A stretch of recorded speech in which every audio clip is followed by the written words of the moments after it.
So how do you save the Google Photos to the files on iPhone? Let's get started. If you're new on this channel, most definitely subscribe so you never miss anything important, right? So you just open up your Google Photos as usual, right? And what you can do is to select the images which you have in there.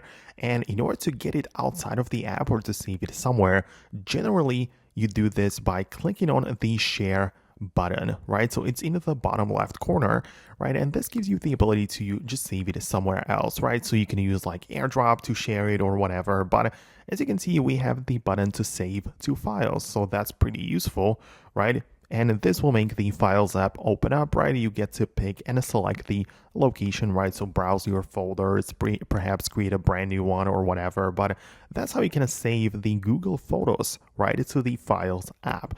And I'm showing you how to do this for one photo, but naturally you can select multiple of them, right?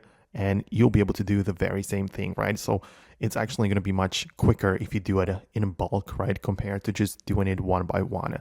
So let me know in the comments if you actually managed to make it work. If there's something which didn't work out, like I'm really curious about what it is. So let me know about that below. I'll likely make an updated video about it, but stay tuned for more and I'll see you later in the next upcoming tutorials.